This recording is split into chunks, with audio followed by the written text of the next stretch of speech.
when they were in there, they go, oh, we found a valve that wasn't working good, so fix that too. There you go. Tune up. Guys, I told you to not do this unless you asked me. What's that? Your wife thinks I should put a lot of these on here. They give you a haircut or anything else? They got the bill from As far as I know, she's coming. Although they had a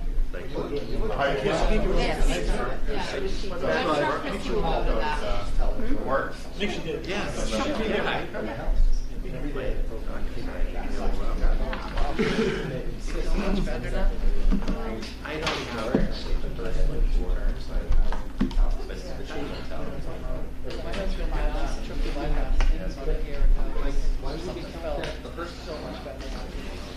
because Ian's not here. We don't. They have them all walking around.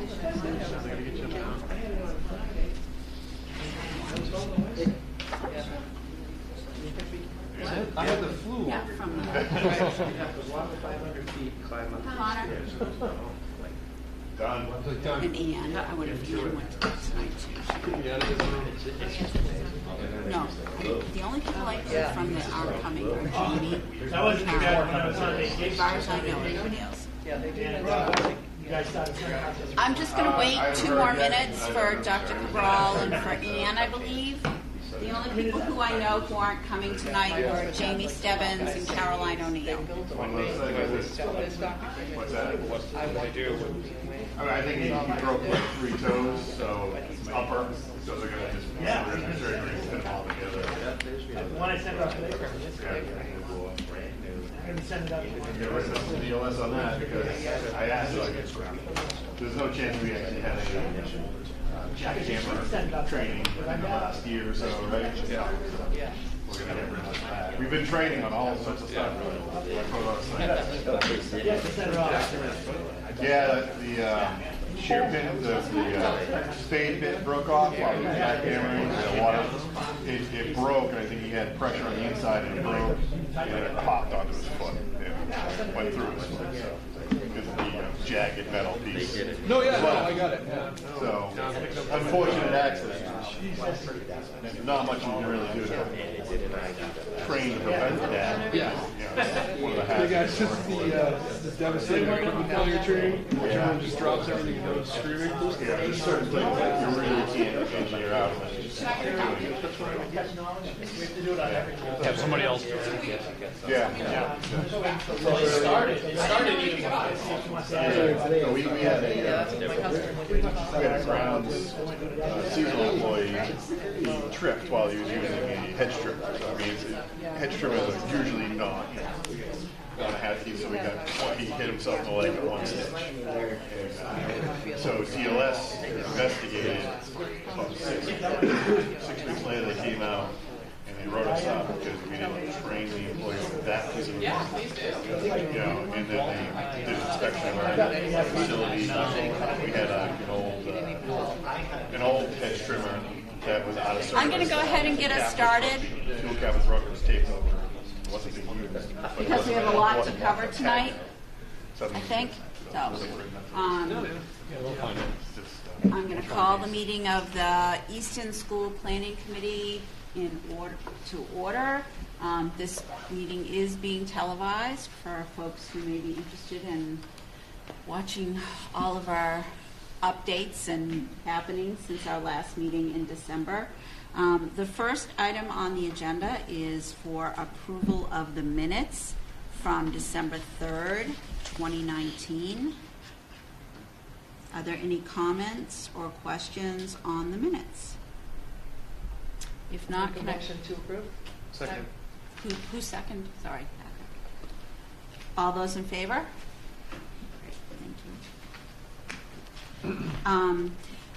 So I'm just before I turn it over to our OPM and designers, I just wanted to make sure that everybody got a copy of the set. There's been a lot that's happened since our last meeting, a lot of work that's going on, and everybody should have received obviously a copy of the agenda, the minutes, the presentation for tonight's meeting in draft form, and then I do want to let folks know that all of the notes from all of the focus groups have been compiled, and those will get forwarded to you probably tonight or first thing right now.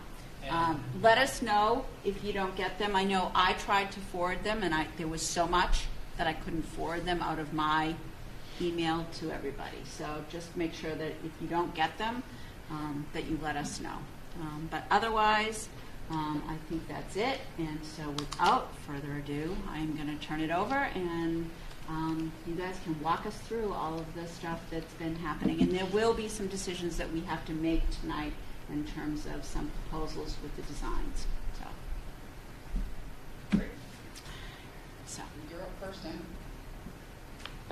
Oh, yeah.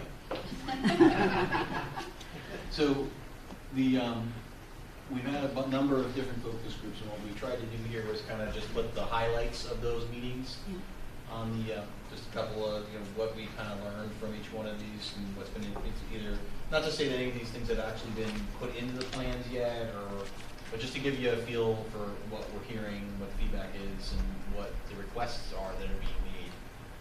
We made it clear that the phasing of the project is going to have the fields come offline. We wanted everyone to be very clear about that, so they can start to make arrangements already for relocating any sporting events that have to happen or are going to happen, or whatever they think they're going to be using. For if they're going to be thinking they're going to be using the fields, they have to know they're not going to be able to. There were requests made to reconfigure the field and explore different kinds of versions of how the softball field might look, or multi-purpose fields. Those are all being taken into consideration, but they ought to come back here for your approval. So that will probably be in an upcoming meeting. When we talk about the siting end, we'll bring those back to you and show you what we think is, based on those discussions, what we might be able to do. Additional parking was requested, which I'm probably not, I don't think anybody here is surprised. The well was mentioned, that the well is here and should be reused for irrigation. There's a scoreboard, batting cages that are here that potentially could be reused, that were, I guess, built recently, so that they felt that maybe we could reuse those. And there was a walking path request that we kind of put a path around the whole field for exercise. So that was the gist of that meeting. Can I, before you go on, can we ask comments or Sure. make comments or ask questions? So my first question is, are they asking that what is currently 2 softball fields not be 2 softball fields anymore, or are they asking? I think ultimately they would like to have a multi-purpose field layered over that, and if that doesn't work, 1 softball, 1 multi-purpose field, Okay. and then relocate the softball somewhere else. But I know there's an issue with that. Yes, So and the that's issue why we have is, done nothing with that. okay, other because than the issue is going to be that we have publicly said at every single step along the way that we would maintain 2 softball fields. So unless there has been a change of use in terms of that both of those fields aren't needed, but I don't think that that's, yeah. No, we haven't made any change. That was Okay. just that's the feedback from that Okay. meeting. That's just what was mentioned. And I'm curious about the additional parking for athletic events. Are they talking about additional parking on the site? I mean, I think one of the things that we have talked about all along is that there is enough parking on the campus Yep. to be able to accommodate. They're asking for additional parking potentially on the site Okay. with these other fields. Like, could we support What? some overflow parking?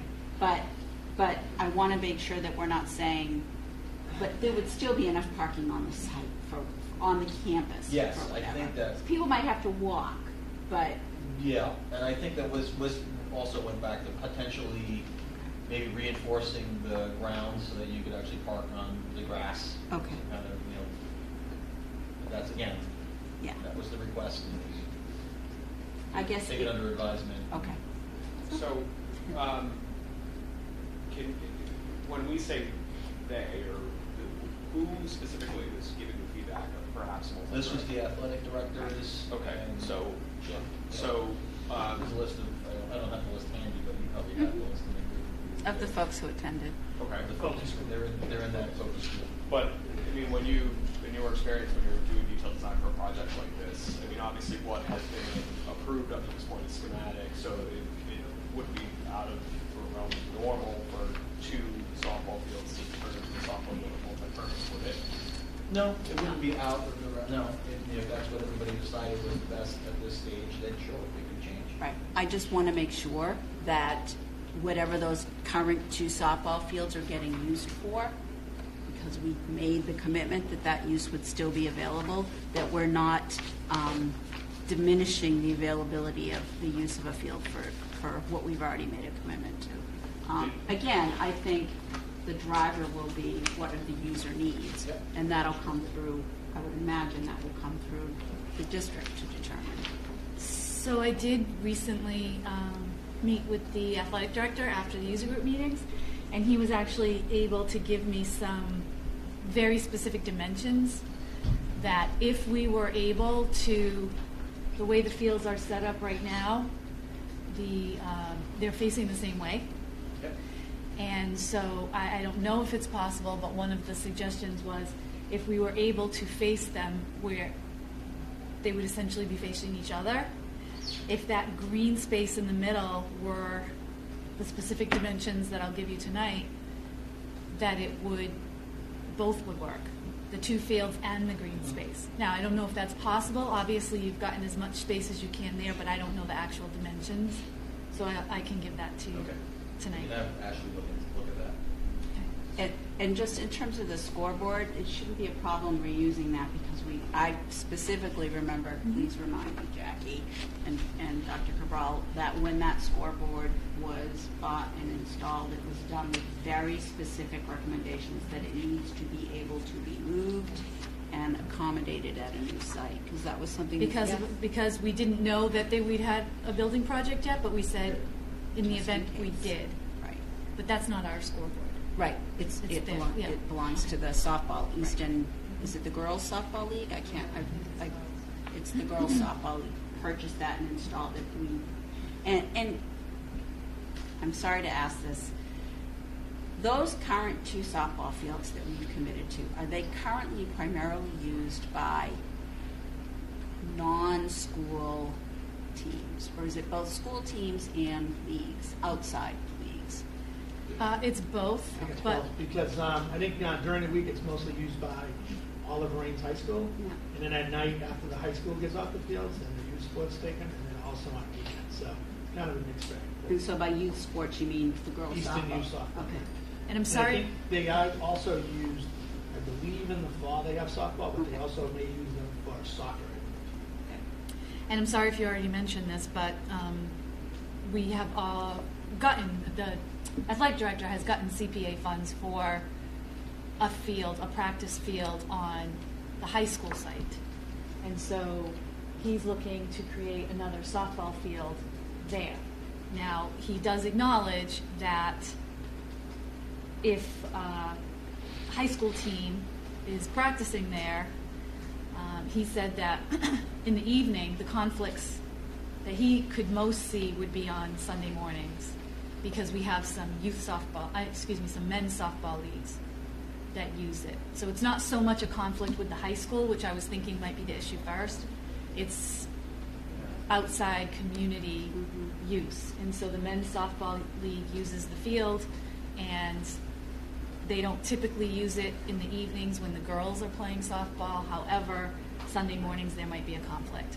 And so that's why he tried to get me the specific dimensions to see if maybe that would be a moot point if the field in fact is large enough with no infield or dirt in it that they could use it for other purposes. Then it would just be like a 2 for 3 for kind of thing. But we won't know that until we look at it.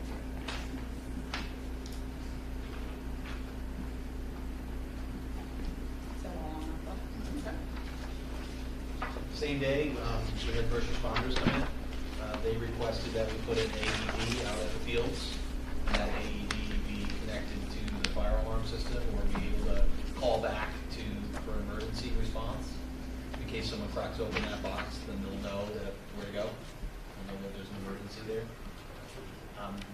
There was a lot of discussion about how the bus loop was going to be shut down. We're going to talk about options, which you'll see when Ashley comes to present the updated plans. We'll get a feel for what she thinks based on those discussions, what we're going to do. We talked about exterior doors and windows, labeling them with room numbers, which we typically see now a lot. So when first responders come up to the building or police come up to the building. The numbers are on the outside glass for each classroom, so they'll know exactly what classroom it is based on my being outside the building. How the doors were going to be numbered. It's pretty common to see the doors start at the main entrance and go clockwise around 1, 2, 3, 4, 5. We talked about all the access cards and keypads, and that's another discussion that we're going to have in a smaller meeting coming up with a different, smaller group about exactly where all these things are and exactly the exact security system. But we did talk about the access cards and keypad access of all the doors. Talked about the enunciator panels, where those are going to be, where those are located, and then the accommodations for the ladder truck and ambulance for emergencies around the building.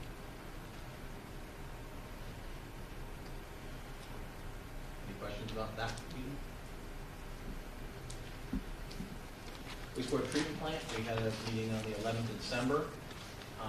We're going to need to bring Stantec on board as a specialist to evaluate the existing system and see what they have to say. And there was also came out of that meeting that we're going to need to do updates to the force main and components of the existing system. So those will be reflected in the estimate coming up in design development. So that's going to be some things we need to do to get that to work. Things that weren't considered during. Things that were not originally considered during the last phase. So is this because the plant isn't big enough, or? I think the plant is big enough. I just think that it seems like when the other building was, I guess there was a building that was built on top of one of the leaching fields. Mm-hmm. And now we're going to increase the leaching field, right. But once we do that, there's an issue with the force main going back to that we were unaware of that needs to be dealt with now. And then there's just a question as to whether or not, I mean, the information we were given from one party doesn't match up with the information given from the other party, so now we want to make sure we get someone in here to really evaluate this and make sure that we fully understand what needs to be done for long-term viability, not a short-term viability. Okay. And so this will have an impact on, you don't know what it is yet? There's going to be some kind of impact. It's going to be an impact on the cost. Don't know what that is yet. And so both from a design contingency and a construction, design is going to be a design contingency impact. Okay, but not a construction. The hope is that when we get to the DD estimate, that will be absorbed into the design contingency as a natural, moving forward in design, you generally use up the design contingency on things like this that you didn't anticipate. Right. So that's the hope, that this will just be one of those things we didn't fully anticipate, and now we know it's there, and as the design contingency reduces, this will just be absorbed into that. But again, we don't, until Stantec does the report, we don't know exactly. So this will be something we get more information on as we. I just hired them recently, so okay. As they get going, we'll know. So they'll start in the next month or so? I told them we want them to start immediately, so okay. They said in the next week or so they're going to start to. We're going to be looking for access to it to come out here and do an on-site evaluation. By our meeting next month, would we maybe have some answers to that? I would hope so. Okay. I don't know if we'll have a hard estimate, but we might have an idea, an update as to okay. what needs to be done. So, additionally. Sorry, just to make sure I understand. So, once I understand the design contingency and how that all happens, but are you saying that then once that the part of the design contingency will really scope out what the cost impact during construction for this work would be, and that would get moved down to the. So each estimate milestone will reduce the design contingency. So right now we're carrying, I think it's 12% design contingency. So when you get to DD, you drop it to 8%, and then you get to 60, you drop it again until we get down to 0 at 10. So this will come in that the percentage of the design contingency drops in this first estimate milestone. Yeah, the hope is that when you do that, this fits inside that dollar value of whatever that drop in design contingency. This is inside that. Okay. That's the idea. The construction contingency is right. for, I see where you're going. During construction, if you had come across this, right. then that would be money that's set aside for unknowns if you had started digging and So the name Crush the design pipe. and construction really indicates where in the process Right. you are, not what Yeah. the process Does is. that help? I think Yes, yeah. because I That's think what I'm Jane is asking. asking, the design work gets done in design, I get that. and then the construction work gets done in construction. But- But if it's all So the- finished in the design phase, it all goes with design contingency. The bottom line budget is the bottom line budget, and early on, we have a larger contingency to account for things that we just don't know early on in design, but it doesn't change the bottom line budget. But Does it's that not make just sense? for design. Right. Yes. It's in the It's design process. Right, because what I'm saying is obviously, we're gonna have to absorb funds because we're designing something different. We're figuring out what a design needs to look like. But at some point, you have to build what that is. And what I'm saying It'll is. still be It's in the within design budget. phase, so it's Yes. still considered design. So what happens is that contingency just Reduces. The more we know and the more we draw, that number goes down, but the budget should stay Same. about the same because we're just reducing it, and now we actually know what we're spending it on versus there's a bunch of unknowns we don't know yet. Now we actually are going to know what we're spending. So if we didn't know this, and we didn't do this now, Right. and we got to construction, then we would have a Construction contingency, problem. you'd be taking it out of it, right, okay. And even the design would be done then, because it's in that construction part. Sorry. That's okay. No, that's a good thing to understand. 13th, we met and had basically a kind of a integrated design meeting, which is when we bring our sustainable consultant, Thomasetti, and we have a kind of a several-hour meeting and talk about how we're going to achieve the goals that are set for the project. And right now, the minimum goal is to hit silver. That's your reimbursement goal. So that's the one we want to hit. Requirement, well, it's a goal. So these are some of the things we talked about in order to get there. And we reiterated that the roof is designed to be solar ready. We've already we're already going to rotate all the rooftop equipment so we can maximize the square footage for solar ready and solar panel installation. Currently, we're trying to design to have demand response functionality, which is more conversations that need to be had about that. Gardens, rain barrels, educational programming. I think that's all part of the education that you have now that I think is going to work its way into the new design. Field and garden irrigation, using that well, which I mentioned earlier. All the lighting is LED, which that's commonly done now.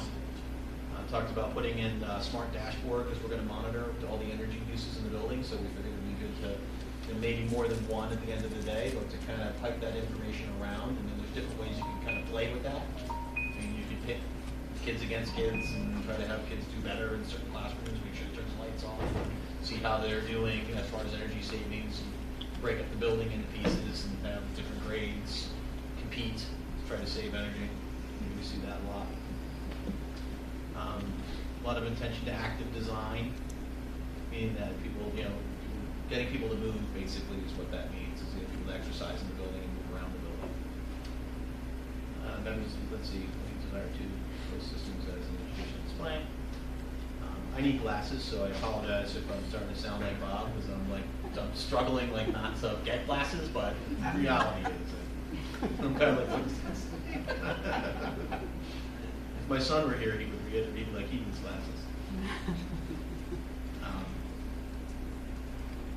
Do you want help? A water Yeah, filtration, water filtration system? system in school is discussed. I think that was actually mentioned as like a must-have, not really discussed. So I think we got to have that here. We talked about that that will be added into the scope. That's another design contingency item because we didn't know before that will get absorbed into the design contingency. And then we talked about kind of promoting indoor air quality through the use of green cleaning products and greening the spec. Basically, is trying to get all the red list materials out of the spec and only use healthy materials on this project. Like try to ensure that we only use products that are certifiable, that are certified healthy materials. Sorry, were there any questions? I thought for some reason This is there a were so long meeting, many, that's I why thought there was there's so a many second slide, yeah. I really So- like the dashboard because one of the things that I learned in something I was doing this week is that when the schools are designed because of the natural light and then they're designed for lights to trigger on at certain events, the biggest waste is the lack of education a lot of the teachers will just come on and turn the lights on even though they don't need to out of habit. So if that dashboard seems like it would be a real reminder for the education part of it to be using the tools appropriately. Yeah, we've done ones that are interactive, and I would suggest we don't do that. Because there's issues with the interactive ones. They have to be at a certain height because people who are interacting with them have to do this. Usually they're a little bit low, and they're not intuitive enough. People are just touching screens, not working the way they want. It's almost a lot easier just to kind of present the information and like a role-in presentation of the information in different spots of the building so that people can see what's it doing on this, what's going on here, how's your wing doing, or whatever. Just not try to make it interactive. That's why we just said we're talking about just dashboards. But there are touchscreen dashboards out there that you could do. Can I ask about the water filtration system? Can you talk to me a little bit about, I mean, I know we haven't made any decisions about whether, is that something that adds a huge expense to the school? Is it something that typically happens in most schools? I can say I can't recall having ever done one. Okay. We just built one in Carver, and it comes down to what contaminants are in the water. So the first step is to do a water quality analysis, see what we're actually dealing with, and that kind of drives the cost of the system that will. And so once those results come back, we come back to this committee and give an order of magnitude. Okay. So it's not decided yet whether or not it's an appropriate thing for the schools to. We haven't made a decision. You're just we need a little more information. I mean, the water could come back. We should do. We're going to do a water test and figure out what should be done. Yeah. We generally see them on schools that have private drinking wells, not generally on municipal water. Okay. So this would be the first one on municipal water, or PLA at least.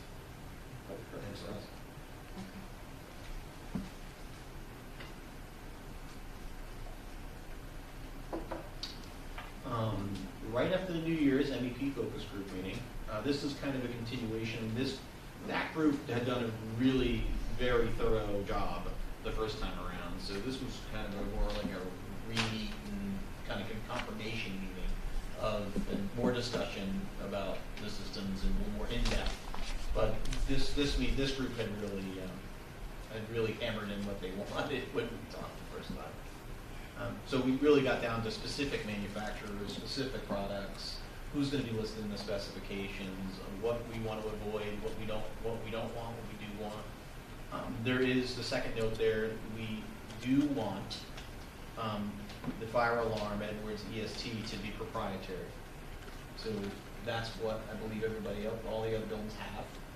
And we want this one to be the same so they can all be, parts and pieces can be transferred back and forth, and ease of maintenance between everything and ease of use and contracts between, I guess, Edwards and the maintainers of these systems and yourselves. That was what was strongly asked for and suggested, was that Edwards become a proprietary spec. So where it says vote required there, this committee can take the vote. It is not the requirement of the MSBA for the school building committee, school planning committee to take a vote. It is they call it an ad hoc committee. It will need to be the school committee vote that would go to the MSBA. So or select board. Or select. Either one. Either But one. it can't be an ad hoc committee that doesn't satisfy the requirement of the law. Does everyone know At what what- proprietary means? Yes, but at what stage in this process would that happen? So you'd be building out specs for bidding, so we can do it from now until the 90%. Yeah. I think they asked for a list of proprietary in the DD deliverables. If any more come up, they asked at 60 and 90 as well. Because what we'll do is we'll design it around Edwards anyway. So Edwards would be the basis of design product, and we would list other people who would be acceptable until such time as you vote and tell us to change that language, and we would X that language out and say, there's specific language that would go in our contract that any other substitutions are accepted. So does it make sense to wait? It sounded like there could be other things that are going to come up. It makes sense to have as a we go through the consolidated process, list, consolidate one list of anything and else that then may pop up. school committee. Yep. Well, I would think that the select board's executing on the contracts on this, so Yeah. working through is fine, but it would seem to make sense from a consistency standpoint. I suppose we wait until those proprietary specs are done, on the best way about it.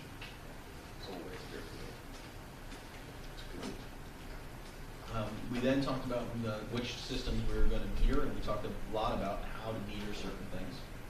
These things were going to be metered. This stuff is the information that's going to go back to that dashboard. So these are also lead requirements. There's requirements to metering certain things and then collecting and giving them access to data or giving them the data. So, for example, they want HVAC. They want your energy use data from your energy meters. They want you to see 36 months of trended data that you can give to them, and or incrementally. But they want you to give them that much data. They want you to save that much data and give it to them, so that's how you get the energy demand response point. So we had here that we were looking at electrical, hot water, chilled water, irrigation, and refrigerants were the things that we talked about metering. Lighting, 100% LED, indirect, direct lighting in the classrooms, daylight dimming capability in room occupancy centers, which is all pretty commonplace for what we do. This next thing was a list of the things that we talked about being emergency: elevator, the BMS, security, communications, cooling for the data closets, ventilation in the large spaces and these are all things that people wanted on the emergency system because there was some desire to have limited capability to use this as a shelter. So I think the kitchen was also something we talked about putting on the emergency generator, emergency systems. And I think another piece, if you have elevator up there, I think we also discussed if that was necessary in having the ramp. We did, and I think the only code requirement for the elevator is to have it on a battery rescue meter to bring it back to the main floor. But that's something we can look at as a potential. Which would open up space in the generator. Yeah, that's true. It would. So those are the things that was really the discussion went around the whole idea of having limited capability to use it as a shelter. Like how would we be able to use it for certain events as a shelter space, but not as an official shelter. High school? Just No this school is an one. official shelter. RO is used as a shelter, but it's not completely generating power does not control all the major systems that need to be controlled to use it as a shelter. Got it. So in the case of this school, because one of the key components, I believe, for shelters is the showering facility. This is obviously pre-K too, so there's none of that built in. There's going to be only one shower really in the whole building. So it functionally cannot be a shelter. There's structural requirements, there's other mechanical requirements, everything is elevated, and the costs go up quite a bit because there's a lot of different things you need to do in order to stabilize the structure for events that are beyond what we designed. And then those additional costs are not eligible for reimbursement, I assume, right? I don't believe that they would ever, they will not be reimbursed or over cap for that. Because we had talked about, yeah. I think it sounds like the key part is that we would, in order to make the new building a shelter, we would have to have showers, I guess. K-2s don't obviously need showers. Yeah, They have one shower. There's other requirements for the generator. The generator size is up quite a bit. There's other requirements for the structure of the building. There's other requirements for how. There's a lot of other things that go into making it into a shelter. So we would call it a warming center or a cooling center. Well, the chillers are not going to be on the other, so it's a warming Just a warming center. or a temperate center. So we can, this is not. All right, any more questions on the MEP group? Got another text and slide or something? I know. I'm going to get some graphics here. I'm trying to look at words. So the interiors focus group happened just over a week and a half, almost 2 weeks ago now. Basically, so this room full of lots of knowledgeable folks, and we went through lots of material types. The concept behind the meeting was to get everyone in agreement about what the materials are, not so much what color they are, and they were focused on the main spaces in the building. Handed out room data sheets that basically were submitted with the schematic design deliverable. back in September, and it literally by space lays out all the materials. And what I did was graphically showed, and I have a couple examples after this slide, what some of those are. So I'll go through them quickly. But in general, everyone was on board with things. There were lots of maintenance questions, and there was a question that, can we consider using the same tiles that are in all the other buildings? And at the time, I didn't have the data. Since, and I've put it into this note, I have the data. But acoustically, there's a reason why we choose the ceilings that we do. The acoustic levels within the core learning spaces have to meet a certain criteria just to get the LEED prerequisite, not even the enhanced point. So we need a NRC, which is basically a noise reflection coefficient, I believe. And it needs to be 0.80, and the suggested tile is 0.55, so it's not even close to what we need. So we would, basically, we think it makes sense to spend the money on the ceiling, because otherwise you're doing acoustic panels in every room, and it can be cost prohibitive. So that was one request that looks like we won't be able to follow through with. And then we proposed linoleum floors for the majority of the building, and there was a question about the maintenance, and I followed up right after the meeting with our rep, and his response was that those floors only get a dry mop daily, auto scrub with a red pad and neutral cleaner inside, if possible, although he recognizes that's not really realistic for the classrooms. Those just need to be dry mopped, and then nothing more required annually as long as the recommended daily is followed. So our chart was wrong in the meeting when I pulled it up. I'm like, wait, it says buffs. So I let my project manager know. We've since updated that. So anyway, it's really low maintenance and very sustainable. And so, oops, I'm sorry. We're starting. What did I do? So sorry about that. Oh, wait, that was weird. Oh, this is an example. Okay, yeah. So this is an example of what I showed. You can see the linoleum, and blue is just an example of what they have a million options. But the typical classrooms has that high-performance acoustic tile that I spoke about. It's got painted gypsum walls, window treatment. We talked about all these things, wood casework. We didn't talk about what kind of wood, just that there would be wood. And then linoleum floors. We talked about maintenance ratings, high, medium, low. At times, life cycle, like the linoleum's 30-year, which is quite good. I struck out the annual waxing and buffing. That was the question I just alluded to. The typical gym finishes. Here we're talking about a painted ceiling with acoustic decking. Also tectum panels above the 10-foot durable painted CMU walls would have wall pads. There was talk of, lots of cargo nets and traverse walls, a wood floor. There was a question, could it be something different, like a poured floor or a different type of athletic floor? I know, and I've met with the athletic folks a few times, and they really want a wood floor. It's higher performing and better for honestly, for the joints of young kids. So that was the suggestion there. In the cafeteria, we're looking at some heavy timber structure and some acoustical blades in the ceiling, trying to break down that scale a little bit. The walls would be protected on the outside, the adjacent corridors with porcelain, some wood accents, tectum panels as required for acoustics, and then again the linoleum floors that really just need a dry sweep and or scrub. And then typical restroom finishes, ceramic tiles. We might do something fun. These are young kids. Phenolic partitions. So we spoke quite a bit about all of these things.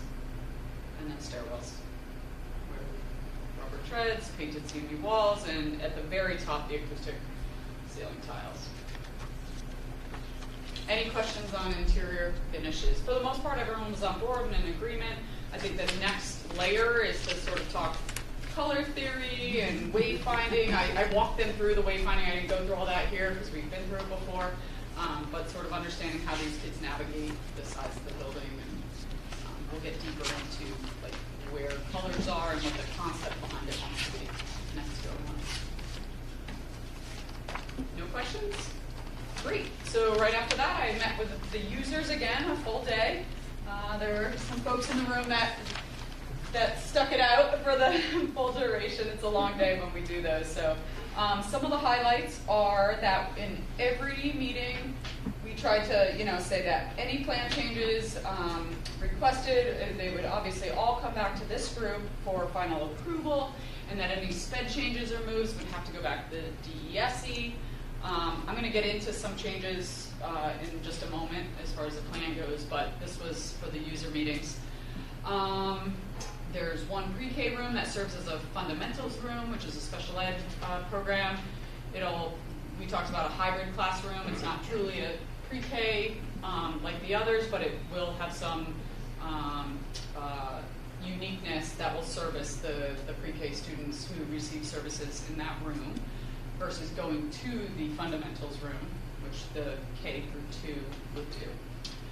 We talked about cubbies and coat hooks, and pre-K wants them all in their classrooms. K wants cubbies in the classroom, hooks in the hallways. Grades 1 and 2 want lockers in the hallway. This is the level of detail we get into, but lockers in the hallways for the second floor, the grades 1 and 2. And then we did an overview of the sped spaces, talked about calming rooms. There was actually one added within the space of one room, so we didn't add any square footage. We just took it out of the classroom. It's sort of a transitional service within that classroom. And we talked about how some of those rooms would be used. And then lastly, the nurses. There's some feelings about where the SD plans were versus some iterations of it that had the nurse separated from the main office and then together with it. And I'm going to get into some options, and that may be something that we have to make a decision on tonight. So I will get deeper into that. But we listened to what they wanted. We dove into the space itself and what they need. But at the end of the day, they would have preferred to be closer to the admin suite. So we, Perkins Eastman, will show options, and that's what we're going to do tonight. So I'm going to dive. Does anyone have any questions on that? I thought that day went pretty well. Like there weren't any, outlandish requests or people that it was all very. Everyone's engaged and excited, I think. So. Okay, so these were the plans that were last presented to this group in July, late July, the 31st, if I'm not mistaken, the end of July, right ahead of the SD deliverable, which was kind of at the end of the summer. And so just wanted to remind you where things were last seen, because there have been some changes. From that, we had to go into a DESE submission with the schematic design, and that was in early September. One thing that was never resolved in SD that Bob Bell and I worked to try and do throughout SD, but with the scramble in the summer with just a short SD period, we were never able to get the IEP conference. Oh, I'm sorry, that's a typo. It should say IEP. My fault. Over with that suite of spaces that has some offices and people that are delivering services. And the goal was to always have that together. So ahead of the DESE, Bob and I did a sped sweep, and that was a place where we identified it's not perfect in the SD plan, so let's try and get that where it needs to be. And so you're talking about, sorry, I can go back. You're talking about, in case people can't see the red, moving it over to the dark purple on the lower right. That's correct, thank you. So I circled it in red, and there's an arrow that shows like its ideal, it wants to be with that suite. So what that did was sort of cause a shift, and in hearing from the nurses, they did want to be closer to the office. We weren't able to do that in the SD plan, but by moving that, it sort of brought all the custodial together, moved the nurse up near the office, which is where they wanted to be, and put the IEP closer to those offices. We thought we were doing a good thing, and we still believe that that was a good move. So ahead of the DESE, which this is the plan that the DESE saw, that room got moved. I'm going to get back to options on this. I just want to tell you the kind of the timeline and the history. On the second floor, this was the last plan that you guys saw, end of July. Again, in the sweep to get ready for the DESE, and in reviewing the program and everything back and forth with Bob and you guys and editing, the whole package that went to the DESE, there was an acknowledgement that this cluster in that last wing had a lot of special ed spaces. What the DESE wants to see is nice distribution of spaces where, you think back in the day, all the sped was down one wing, for example, and, students were characterized as sped students versus being, integrated with their peers, their learning peers. So in doing that, there was an IEP conference, an OT, and a calming room that got shifted to where that classroom was. This is the DESE plan. So basically, those 3 rooms moved across the hall for some better distribution. That was what went to the DESE. So the small red dot is the original, and the larger is where it is now, or vice versa.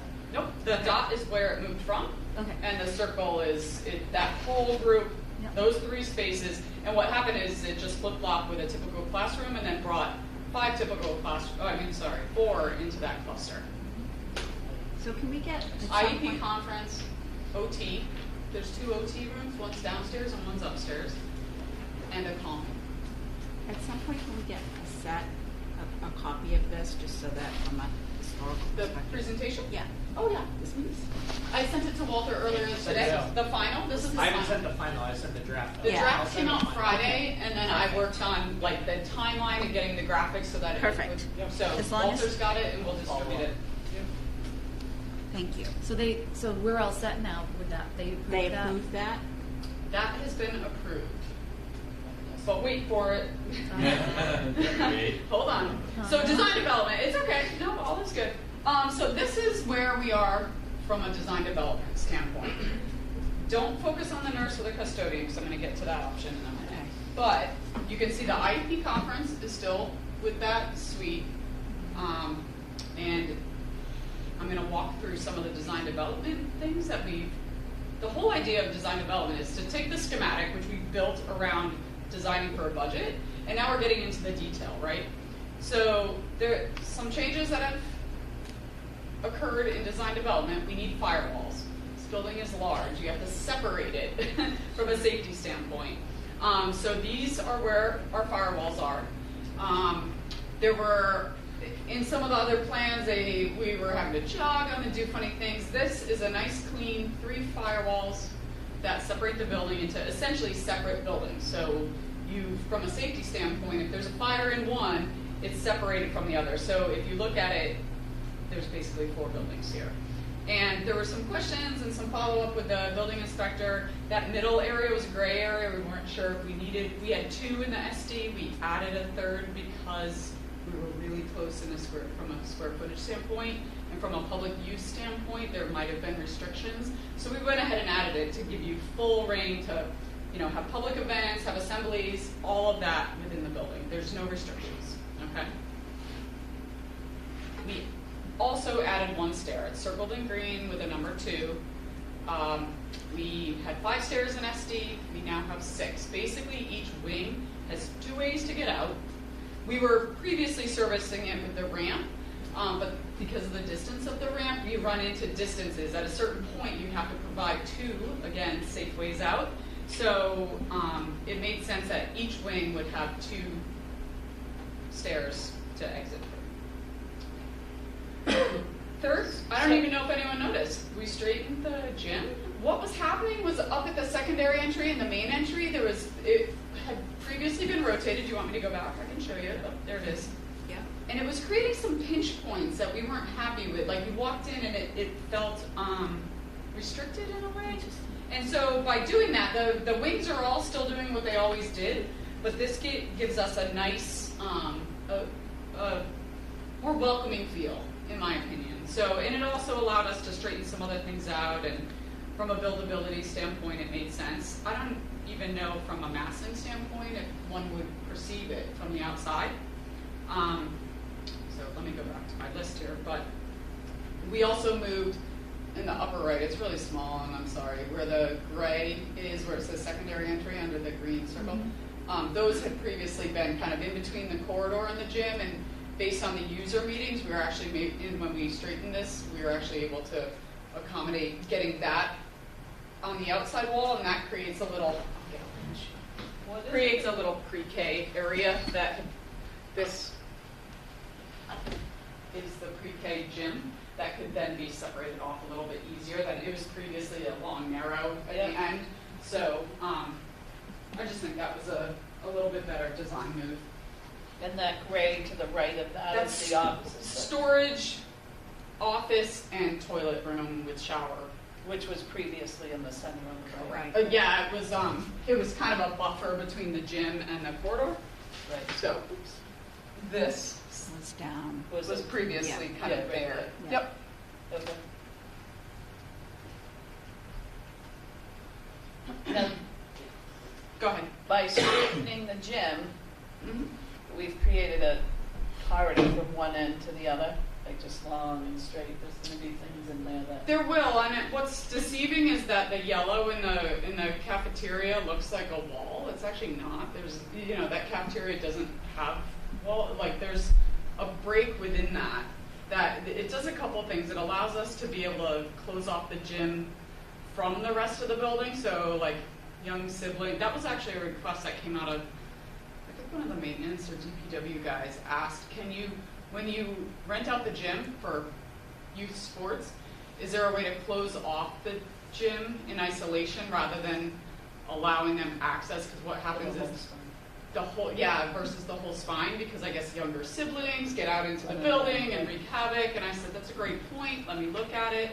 So there will be cross corridor doors that will be able to isolate that. They'll need access to these toilet rooms, but there'll be doors here and then doors here and doors here. So it can, in and of itself, function independently.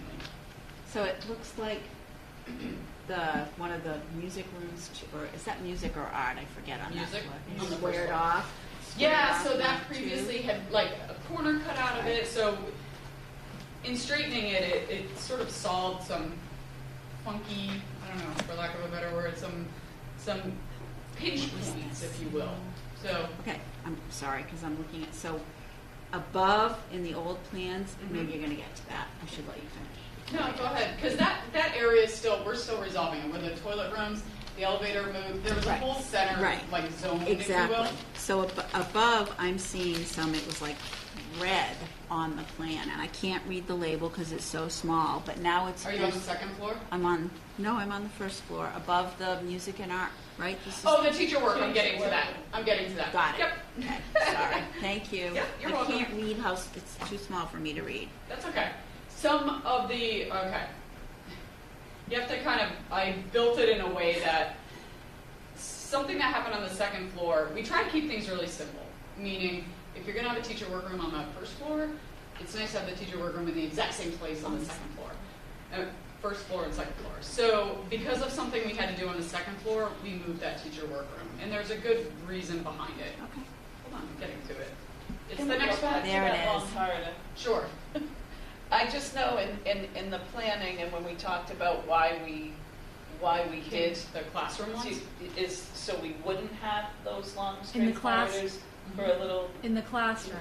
right in the classroom areas. So that's not going to look like Because the CAF a is mile long. No. the Yeah, CAF is the a CAF wide is open open. space. And are there going to be doors along the way, like fire doors or? Yeah, so in this case, upstairs is different, but in this case, like I described, I think somewhere through here and over here, there'll be a way to close this off so that it can have access to this entry and this set of toilet rooms, but there'll be doors there and here, so there'll be a set of doors there. This actually isn't a wall, that's just allocating me this yellow. But This is all open. But if I'm There's a standing, wall if here. I'm standing here, am I Yeah. going to be able just to see down this mile long as a little kid? Yeah, Or do you not there'll be- want to be able Or to? there'll be things. Well, there'll be things along the way. There'll be a big ramp that you can see in space, right? Like, Okay. this is actually the serving area is going to service both of these. So that actually is wider than the typical corridor.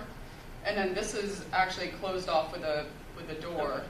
So, It just visually looks really long for. yeah. I can work on that, Ann. No, I'm If just, that's a concern, I I just can- don't, it's very hard for me to visualize from Yeah, this sure. real. Yeah. I trust you.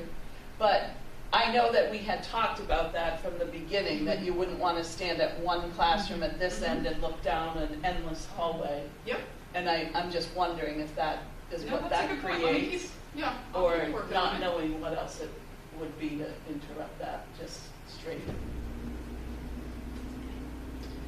Let me explore it further.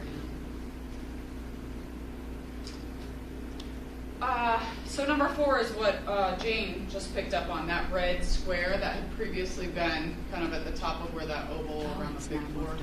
That was a teacher workroom. And when I get to the second floor, I had to move one group of special ed spaces.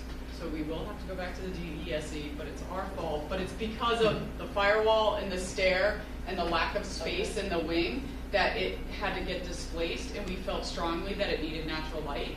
This location where the teacher work, it stacks on the second floor where the teacher work, and what that does is sort of puts eyes on the street of that second cafeteria, if needed, and along that main lower corridor, from just having the teachers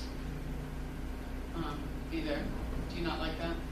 No, I'm sorry, we're all getting an Amber Alert. Yeah, I saw it Sorry. too on my phone. There's an Amber Alert. So everyone's getting notified. Sorry. Oh, that's okay. I actually like the teacher's room there more. Yeah? Okay. Just from a building perspective. I think it brings us. Yeah, Bob and I building talked that about size, I can see a teacher never needing to come near the office. Yeah, yeah. But if it draws them there. Okay, good. I think it would build community. Good. And make sure you see people. Yeah. Because that's Yeah, I something mean, I part of worry it about is is seeing collaboration. everybody every day. And Yep. yes. Yeah, so, in talking about it, we felt that the offices, the places people are sitting all day versus going and spending a little bit of time and back into the classroom, we felt strongly that they needed natural light. So I'll get to that in a moment at the second floor, but that's a change you'll see at both floors. So that teacher's workroom, is that where teachers would eat as well? We did put in based on the user meetings, Right. there is a kitchenette in there. We made it big enough that it would have mailboxes as well as a place to make copies as well as a place to eat lunch. Okay. I think we're calling it staff lunch/work or staff work/lunch. Yeah, we kind of combined some spaces to give it that size. And it's near the calf, so that's good. Yeah. Right. Yeah, and if the mailboxes are in there like we requested, it's easier for the office staff to deliver. Because we were talking about like a cart going on. Yeah. Okay. Yeah, Yeah, I think that's upstairs, the elevator's right there. which is right. nice. But if it's right there, I think this is a much better location for it. Great. And then lastly, the number 5 is the nurse gym, and I'm going to get 2 options on that. So again, I'm not trying to delay the inevitable, but that's right behind all of. I want to give you the big plan changes, and then that's really the only, unless anyone disagrees with anything we've done here, that's really the only decision that will need to be made. So then now, this is the second floor, and again the firewalls, again the stair, again the gym. But then the number 4 is where this sped suite moved. So I'm going to get up and show. These spaces here, which includes the BCBA, 2 speech, and a psych office, were previously down in this area. Right. And because of remember I moved these for DESE, because of this shift, it takes up about 2/3 of a classroom, so it's not an easy stack with the classrooms below. So we did typical classrooms. This is still in the same spot, but took that suite of offices and gave them natural light. It will have to go back through the MSBA to DESE. We've done it before. It's not usually an issue. We just have to justify it, so we'll work together to come up with the language. But what that does is puts them on the central spine for a little bit better delivery of services and access. So, and with that, the art rooms, I think they reconfigured the shape to stack with the music, and I'm not sure they even slid at all. And then 5 is we reconfigured the media center for entry at the top of the ramp, and then we're able to squeeze it a little bit with the Discovery Terrace to bring it a little bit closer to the heart of the school. It's kind of minimal. I'm not even sure if others would have noticed, but it's kind of dangling out there, and we were able to squeeze it in. any questions? Those are, like, this is what we do in DD. We squeeze, we push, we pull, we how many plumbing fixtures do we have? How much width of stair do we need? We just want to confirm everything that we assumed in schematic design, and as things move, it sometimes changes those numbers a little bit, but for the most part, the plan is still in the same place. And so you submit to the MSBA for approval at the, 60%. You do it at the milestone. Okay. Yep. Okay, so the nurses' suite. They requested to be near the main office. We weren't able to accomplish it until that IEP conference room got moved ahead of the DESE. And when we met with them again recently, and also the custodians, we had further conversations. The nurses still felt sort of, this is the option where they are sort of down the hall on the south side of the building. This is the secondary CAF, this is the kitchen, that's that teacher workroom, and this is the main CAF. Just to orient you, the main entrance is here, this is the main office. In this option, which had previously been shown, the nurse was here, and then there was some custodian that was sort of sprinkled around the kitchen, if you will. So this option shows that same, there's receiving, recycle, and then the custodian office and workshop is in this area across the hall. In this option, the nurse is brought closer to the main entrance.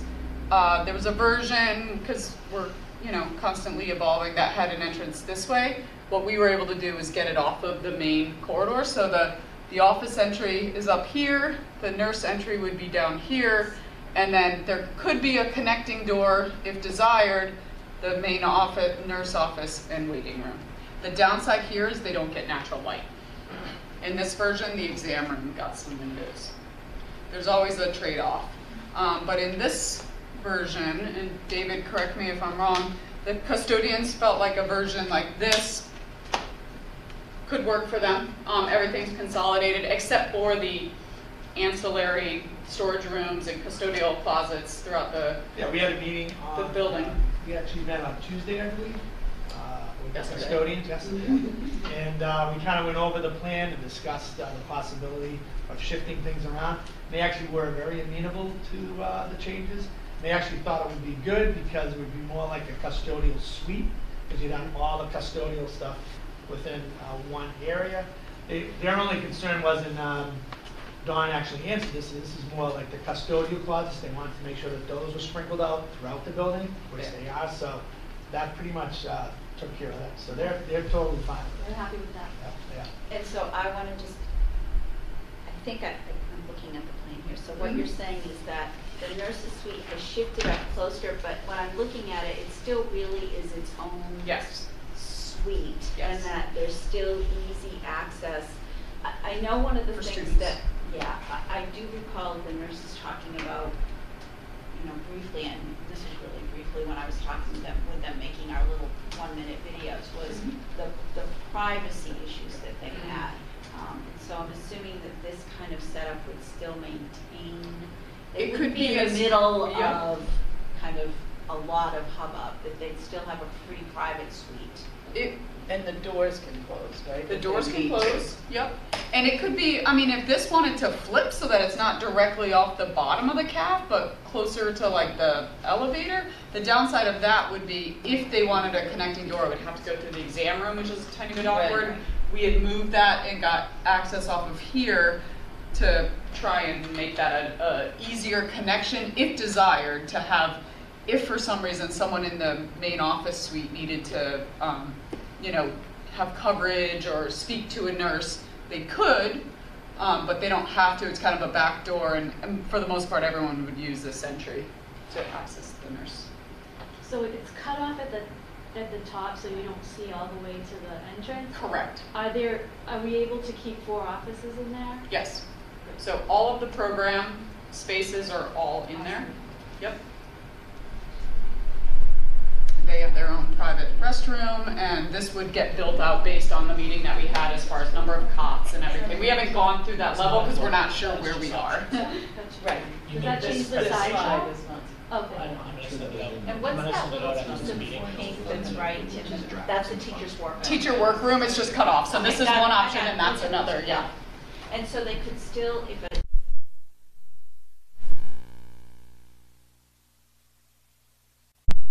There could be, yep, there's I mean, I don't know if the custodians will keep this all closed off and full of deliveries. There's also, if they came down and out the back side of, near the community room, Right, there's that exit as well. because that was something else I know we Yeah. discussed. Yeah, I was going to say, I thought one of the main purposes of having it in the bottom right-hand corner, like an option 2, was that easy access to emergency services. Yes, that was something that was talked about. In the end, I think we heard that when an ambulance comes, they typically come to the front door or the field in which they were called it. Do you know what I mean? Tell me if I'm wrong. Do they always go directly to the nurse? No, it depends on where the emergency Where is. the If emergency a kid gets is. hurt in the gym, they're going to go to the gym. If you're Right. upstairs on the second floor. Does that change the access road discussion? No. They would still have that direct access road. right, they just would. They wouldn't be stopping at point A, they'd go around to whatever that Correct. appropriate Right. is. Yep, still there and still designed as such Got it. with the gate and everything. Got it. That hasn't changed. Yes, Dave? Not to put Ann on ask her the question, but I believe, if I remember correctly from the nurses meeting, where you were showing where that door should go, kind of like leading from the main office, I think they do want a door in there because I think sometimes they said, if I remember correctly, that sometimes there may be multiple students in there, or they may have parents that come in to pick up their students, so instead of walking through the hall, they kind of walk through the main office. Or I think there was some sort of discussion that the way they not operate, but the way they manage the nurse's office, where sometimes they do need like staff coverage. Yeah. If they have Right. to run to the gym for somebody that was injured, but they have other students in it, they need to have a secretarial staff member, a para, or somebody come down. So I think they will need a door, correct me if I'm wrong, leading from the main office into the nurse's. Remember that? Yeah. Yes, That's I how you mean, guys are. their main concern is help with supervision. Yes, yes. If the nurses were pulled away or there were multiple kids, or also if a parent comes to pick a kid up, that they could be done through the office as opposed to having to walk all the way down to that other. But that would be connected, right, Don? Yeah, right now, I had my team connect this corridor to get the There is access a door door for the sake right of there. discussion tonight, knowing that that was a request. I'm just gonna ask, I know you're talking about the way things happen now, because that's the way things happen now, but my question I want us to keep, and I'm sure you are as you're doing these user group meetings, is the way things happen now always the best way for us? I guess I'm wondering if because I know we've thought about this in the design of a lot of other spaces, that just to make sure we're not locking ourselves into designing a building that meets the needs of the way we do things now, as opposed to sometimes there might be a better way to do things. That's the only thing I'm making sure we're kind of always thinking about, I guess. And I'm not thinking about I mean, obviously you think about the way we do things now. I'm thinking of the age of these kids, the need for supervision, and if the placement of the nurse's office can increase more eyes on kids, it makes more sense to me. Well, I think. Because I think of the second option of a kid walking by the office where people can see them, then past all these custodial places where there aren't necessarily going to be people looking at them. To me, it makes more sense for kids, for me, for it to be connected. Is there any downside to doing option 1? They don't get natural light. Okay. So I totally agree that this is a supervised age, but I think when we think about current reality, all of our nurses' offices right now have one nurse. There's not going to be one nurse there. There's going to be 2 or 3 people in the office, so I'm not so concerned that supervision's an issue. And I think it's probably better to go up the hall right there in option 1 than to probably go through. It's the same distance to go up the hall. So having the entrance there, I think is good, whether they decide they want it there or down lower or whatever. I guess that doesn't matter because it's like 3 steps, right? Yeah. the biggest difference I see from hearing the nurses is that they felt strongly about natural light and they felt strongly about being close to the office. My takeaway was they felt more strongly about being near the office. I certainly don't want to speak for them, but that was my takeaway. I would agree. So I think they would prefer option 1. Yeah. I understand it doesn't give them natural light. I but mean, they were more, clearly you can't do both, so. we will be getting natural light from above into some of this space, so we could easily do like a high window that you can't see through from a privacy standpoint, but could, borrow, if you will, natural light as an alternative, to get some sort of, so it's not just like closed off dark space. We don't want to ever create that, but, even in the exam room up high, where there's not, like we could easily get, this one's farther down the hall, so it would get less light than this space would, but as a, we can continue to evolve the plan in a way that we can try to get them an alternative to direct natural light. And I know the answer is yes, but the little gray slot is the bathroom in the nurse's suite, right? Correct. Got it. Yes. Okay, so this was the major plan decision. I don't know. I don't know how you are handling. In the shower there, we talked about that. Oh, yeah, one thing, are we doing for sure a second? That's a conversation we should have. Where's Okay. their first one? Well, there's In one the in PE office? PE office Or right lead now, point? which is something that they didn't request, right? No. But We I just think put it there because it More makes. of an emergency standpoint, I think, right? If you ever wanted to use it. That's what I thought. I know it doesn't make it an official shelter, but Yeah. that's where people would likely be, is in the gym, right? Or day to day, just anyone ride their bike or run or, need like that. an adult You need it meeting. to lead, right? Yeah, we need it for the lead Well, here's the point. thing, for Yeah. lead, we need 2. Oh. Because of how many And for teachers lead, we and also staff. need them to be accessible to people. So the conversation we had with Orton Tomasetti about that, who's the lead consultant, is that the one being off their office is not really gonna be considered to be accessible to everybody. Because you have to go through their office to get to the shower and, if But they're I having think, some- I think they also made like a strong point for wanting a changing table in there. And I'm not sure you have, I don't know how big the bathroom is, but no changing table. That's gonna make it quite a bit Yep. bigger, yep. So I'm imagining if you have a changing table in there, you probably won't fit a shower to, I don't know how big it is, but in this one, in the nurse's office bathroom. No, change it, so if you put a shower and a changing table in there, it's gonna be It's quite a gonna be big quite large. bathroom. Yeah, it seems like it's, yeah. But the question I had was if we do not put another shower in, we don't relocate the one that's in the PE office, then that lead point is gone. You can't get that. So That's- do we have to move the one out of PE? We don't have to, but we would need to. So now Right, we now I need get that. 3. So, because we need 2 that are accessible to everybody in order to So accomplish that so point. you're suggesting not in the nurse's office, but in PE and finding someplace else for it? If it stays in PE, it needs a door direct Needs a door to it, direct not to it. through the PE office. Does that make Gotcha. sense? Yeah. Now, yes, it does. So if the PE instructors lock the door, Yep. you can Or still they're get having access a, to it. they're having a meeting in their office or something, Yeah. so you're not walking through there. So Yeah. you'd have to have access to that shower, and you have to do it. To get the lead The point. lead point.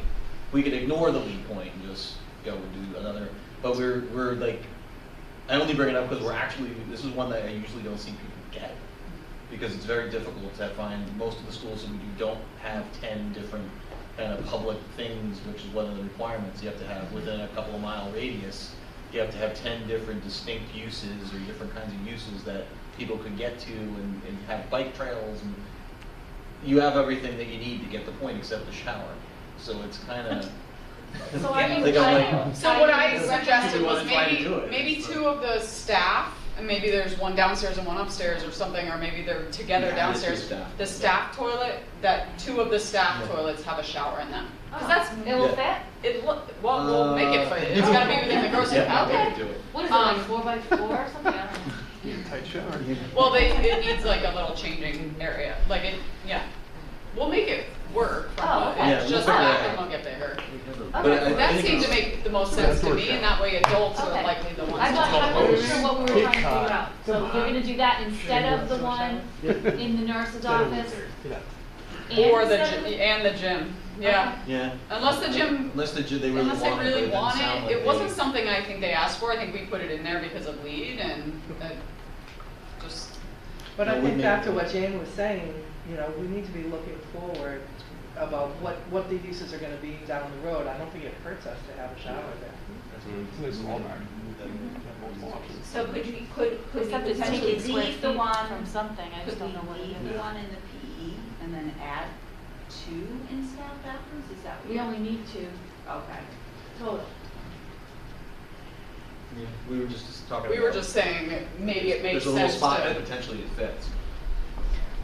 I Move think the it's an elevator. elevator machine room, right?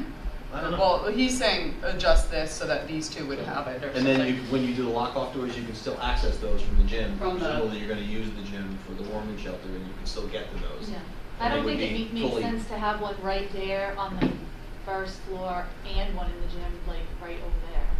No, we'll put them together. I will do the 2 right next to Okay. each other. But we'll fit them in. Well, So, okay, figure out so what to we'll do. explore that further. It's just been, the lead points and all the ramifications have been topics of discussion lately. We're finding so- that we're not like we're not super comfortable about how close we are to that 50-point line. And if there's one that I'm like, oh, we're so close, we should try to push it over that line. So back to the nurses. So just in terms of process, I guess what I'm wondering is tonight if we can give you direction that would say pursue, and I'm just throwing this out there, option 1, continue with that. That would be design. fine by And me. I don't then- know that it has to be an official vote. It Well, just, we want I think what direction. will happen is once we get to that submission, the 60% submission, we're voting on that, I would imagine. Yep. So that would be in there at Yep. that point. Yep. Does that make sense? It would be the DD submission. Right. Yep. Right. So I guess I'm asking if we have a consensus one way or the other, is there a preference to go option 1, option 2? I think what I heard generally is that the nurses would probably prefer option 1, and from our perspective, that also met the other needs that we had. Is that? Yeah, Have the nurses seen this, or was it just theoretical? No, Does you it guys make saw sense it to bring it first. back to them one more time? That's what I was gonna say. Like, if they prefer office to natural light, then yeah, option 1 seems like it's a Right. no-brainer, right? But at the same time, if we can get Yeah. their viewpoint and we don't have an immediate need to vote on it, then. I think the I can sooner offer the to better meet with them for- again, like follow-up user meeting if that's helpful. Or you guys can relay the disseminate it? information, you can make the decision and relay the information, however you wanna. And do you I'm were- pretty you were- confident that they would definitely want option 1. That was my takeaway. I'm very confident of that. Okay. There we go. I mean, that's sort of what I heard, but I'm not the decision maker, so I'm just here to present options. Okay, I would agree with Ann. So then let's do it. okay, sounds good. We'll continue down that road then, thank you. And also, one of the things that they haven't heard yet is your idea for potentially reflecting some of that natural light. Yeah, So that's a that good may point. satisfy some Send of them a- the concerns about that. Yeah. Okay, So great. do we vote on that tonight or no? What? No need to vote on that No. tonight? Well, it's funny, because then we have Yeah, I think this we is just- a overall, Speaking of the devil. I don't know. Did you put this in there? I mean, You wanna vote? No, I didn't know which way we were going. Oh, okay.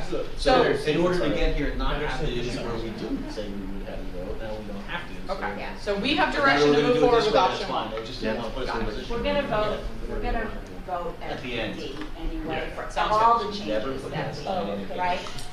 That's what I did not understood. type that slide, If we I have to apologize. make other changes, we Well, vote on that. it's better that way than to need a I vote would, and not that's have. what, That's that's what he why did- I that's why he did it that way, yeah. If we needed it, I'd rather Yes. have it in there. Absolutely, I agree Okay. with you. All right, so this is just a slide This for is, a yeah, talking this is point. a, yeah, well, that's the only thing. That's the only thing Okay. I. So. I didn't have it. Wait, why is that? Well, so in order to get the project into the lead process, we need to, there's a fee involved. There's actually 2 fees. The first one is registering the project, which is a flat fee of $1,200. The second one is based on the size of the building, and it's split into 2 pieces, which is payable at once, which is a design review and then a construction review piece. We need to do those 2 in order to get lead to grant the certification at the end of the project. So what they'll do is they will review the design information, and then they'll wait until we get through construction and they have all the submittals for the project. And there are certain things that are attached to the construction that we need to get points for as well. They'll review those at that time, and then they'll issue the certification at that point. So it usually takes about, I'd say, 8 to 12 months after the project's complete to actually get that all figured out and get that done, because there's a lag between the contractor getting the information in, and then there's a back and forth between lead and our consultant. And there's more information. There's always more information that they want. They kind of do chunks. They'll give you some points, and then they'll have questions in some points. And usually takes a good 8 to 12 months to get that whole process. We're restricted by the commissioning report, so the final commissioning report can't be issued until after the 10-month warranty walkthrough, which obviously can't happen until 10 months after the building program. Usually takes them a few weeks if they're quick, but that's when this final submission can finally get done. So right now, what we're looking for is the 1,200, is the approval to the $1,200, which I think we decided would be better. We're suggesting that the town just pay that on their own rather than trying to run it through going through us, because there's just no reason to pay me for that. So we have the invoice. If you want to pay it directly through the town and not have markups on it, then I think we would vote from this committee just to make the recommendation to pay that direct out of the project funds. Is that viable? So do we need a motion? Yep. Okay. So can I have a motion to approve, the lead project registration fee would come directly through the town as opposed to asking, So the moved. project? Yep. All in favor? We just send the invoices in my office. I think they made them that. We registered it, and it automatically sends the invoice. So She registered this time. She registered it today. I just pulled it, that's why I'm on my phone, I'm like, I'm pretty sure she did that about it, and today. I was like, that's unfortunate, because we haven't talked about it. Can I ask a They're question way about the ahead on certification? If when we get certified for silver, if a couple of years after we decide to put solar on the roof, can the certification change and improve to gold down the road, or is it whatever it is in the beginning? That's an interesting question. I don't know the answer off the top. I'd have to get back to you on that. I don't see why not, but the I also only don't know if issue solar will even is push you over the edge. the solar won't push this project over that edge. You need to go from, we're at 52, and we need to get to 60. So the solar will get us another, I think, 4 or so, but it's not going to get us all the way there unless we, we would want to target closer to, we'd want to target 60, like just on the brink, and be almost to goal, and then get the solar push us over the edge if we lose a point. Because you got to figure, we always figure we'll lose 1 or 2 in the fight over the points. We usually try to target 50 to 53 to feel comfortable getting to that level, but I can find out and let you all know if you can go back. The only thing I think would stop us is that League does change they change their versions. So I don't know how long it will be before it twilights over, we're in version 4.1, which is what we'll be under. If you do solar in 3 or 4 years and they're at version 5.1 or 5.0, they may say, no, you're registered under 4.0, you can't go back in time and redo that. That's my guess. So it would have to be a certain amount, I think you'd have to be in the same time frame with the version. Even if they were to accept. Even if they were to do it, they would be. But I have had projects target silver and suddenly find out that they've made gold. By adding showers and doing things because I got nervous. I don't go to shower. All right, we're good here. Yeah. Sake of time, you okay? Is you? Yes, I think. I don't know. I can do it. I can express Rico's into it. I did all the non-wordy slides, so. What? Have you already signed the document? I haven't signed, no, I haven't seen it yet. Has it come through? Have I seen it? PFA. I've seen it, but Yeah, I they sent haven't the seen whole- it to sign. The PFA Right. outside missed something. The only. Maybe it didn't have her name. Yeah, it was only executed by Dottie. And Okay. we took Good to go. All right. Yeah. Do you have copies of this? We kind of touched on this last meeting, which is the Memorandum of Understanding for the Integrated Design Path for Large Buildings. This has to do with energy rebates for gas service and electrical service. I don't have. Yeah, this is the program we talked about the last meeting where National Grid offers for an incentive for you to better code, be 40, 50, 60, whatever percentage we can get better than code, and they rebate you. Again, 10 months after the project or so is done, they look at the actual usages and then they calculate a rebate and send it to you. The last project I did got the maximum, which is about $75,000. So it's a $5,000 outlay on your part for a potential 75 coming back.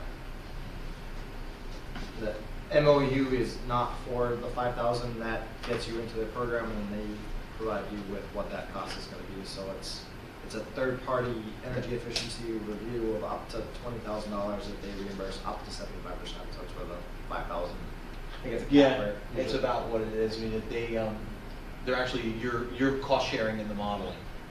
They do their own. We do an energy model for you, but their energy model is a little different. The way that they structure it is specifically to their program. So they have another consultant come in and do an energy model on their behalf, and that's where they're asking for a cost share. They also pick up the cost of the sustainability charrette. They do again $3,000 to have a meeting, all hands on deck, and that's paid directly to the design consultants that show up to that meeting with the energy providers and utility companies. Right, so it's a massive program. So that fee that you see on the bottom of your electric bill is what this month's. What was the cap again? So it's a $3,000 stipend to the design team for the charrette, and then it's a cost share of up to 75% of the third-party design review, and the cost of the design review is up to $20,000. Yeah. The only thing caveat, another little piece of information I just remembered. When I did it and got the 75,000, that was electrical only. You have electric and gas, so you're going to see a larger rebate than that. It pays in the end. It does. It's the Easton's benefit. So there's money to be had there. And the MSBA, this is the one exception that they don't claw back on their grant. So you take this grant money, they don't touch it. It's all yours to keep. Change just That's a change just recently, yeah. Yep. Yeah. Can that go back to the general fund? Sure. What? I don't know. No. What's the question? Sorry. Where would that rebate would go back to? That would be up to you. Okay, The so last treat it as time, So revenue this not for appropriated. big party, and then what's left over? That's right. the interesting thing, the last client I had who did this, they used the project's funding to pay the $500 or $200, and then there was a discussion if we use the project funding, should that money go back to the project? And that was really where they started to get kind of in a kind of a pickle, because they didn't really well, we used the money from this bucket. Should that now go back to that, or can we put it into a different fund? But then do we pay back the? So I think you got to think through like where you're going to pay it Well, from. but the rebate is not even calculable until 10 months after project Correct. completion. So Yep. it's not as if you can use the rebate funds for cash payments on construction. Is that No, what you're not. Yeah, paid exactly. paid for? Yep. So at best, you would treat it as general fund revenue to apply towards debt service. That's ultimately what we did. I mean, that's what we ultimately ended up doing with it. What do we do with the escrow project? Yeah. So, and we, as Dave said, it's for the same law we use with the ESCO project. So, I move to approve superintendent to sign that MOU. Second? All those in favor?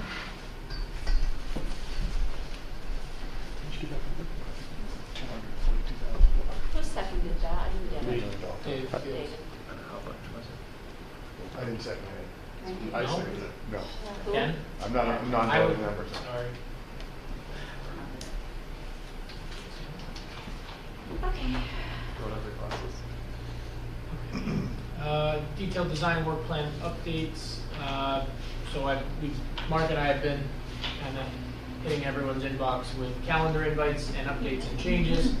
I can't read that either.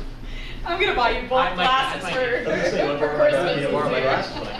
So the sustainability meeting on 123, Perkins Eastman has asked us to reschedule that to be a combined meeting on February 18th with the MEP for an integrated MEP and sustainability meeting to kind of get those two groups together. A lot of the same people are on both of those.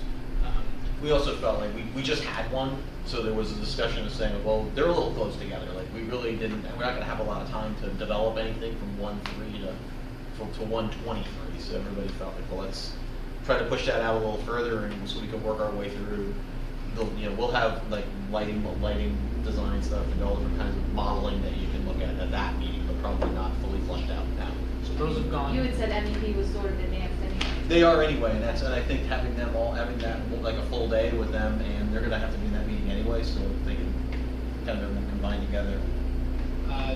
Perkins Eastman would like to meet with central admin and school admin on 128,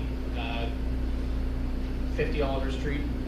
Did we put a time in for those? Yeah, I got it today. We did. I think it's 1 and 3 p.m. Okay. Yeah, and that's really just to go over the suite layouts. So I didn't really get into that today, but we didn't have time to go through. I gave a preliminary for you to look at the meeting, and then the principals at the end of our user meeting. We focused more on what we heard and some of the nurse conversation, so we didn't have time to go through the suite itself. So the goal of those is to actually sit down and flesh out the layouts of the suites a little more. So it can be pretty February 5th, straightforward. we have exteriors, same as interiors, just for the exterior of the building. February 5th, we also have the next first responders meeting at 2 p.m. at RO here. The week at 2:10, the design review team is going to be meeting with the town's design review team, correct? At some point during that week. Yeah, we have to schedule that meeting. What is that? That's part of the planning process. Yeah, the design review team is an interdepartmental So we don't attend that. Okay. team in town of all various officials representing all our permitting authorities to just provide feedback and warn stop. Sure. And you said that is scheduled to plan? No, I don't. That's the week that when I discussed it with, and I think she's gone now. When I discussed it with the previous person, that was the week she suggested based on the timeline that we were trying to meet. Right. So I think we want to try to stay on that. Like, who would I schedule? You should contact either Andrea Langhauser or Keith Eldridge. But I would just contact, if you go to the planning department page, go to admin and contact, it's right there. You can just email that. Also set that up. Yep.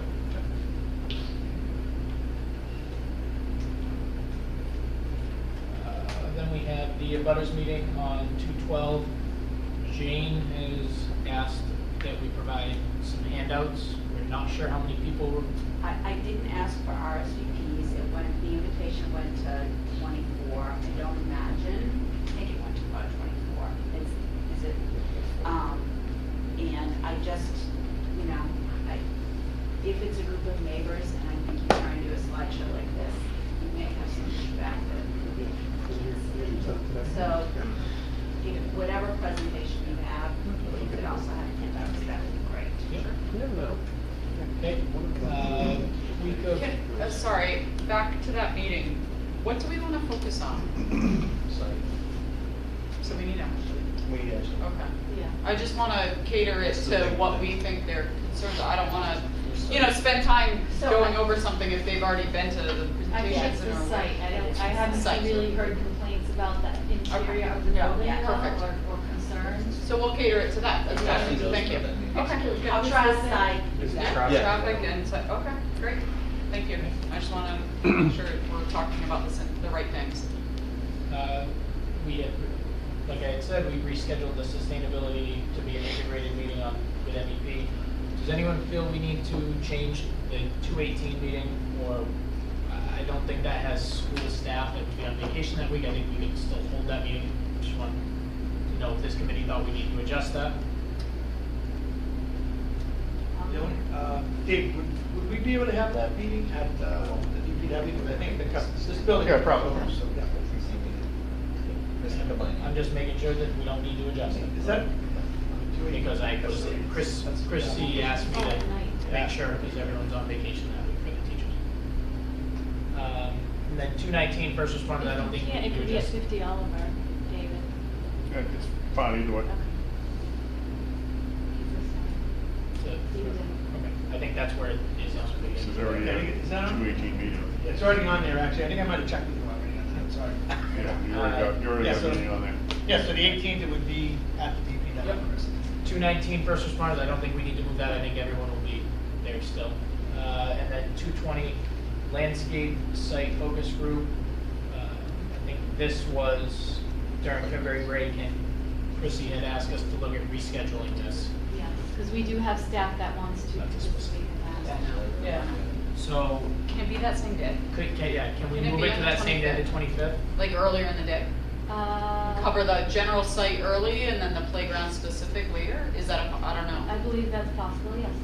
just a thought. Yeah, that. Okay, and then we'll just plan on spending the whole day Yeah, out. 25th. Yeah. We already have the landscape and play meeting scheduled, or playground specifically. Like directly preceding the 3 o'clock meeting or earlier? Yeah. What do you think? That road. Directly proceeding. I'm fine with that, so yeah, so are you thinking like a 1 o'clock or like a, How much time? I don't know, how long was it planned for? Vacation. 2 hours. Both of them are 2 hours? I think Do you the 1 play o'clock could would be be 1 okay? hour. What are the two separate ones? It's right, number 10 and 11, excuse me, so landscape with a site. Landscape site focus Like group. the actual landscaping around the building.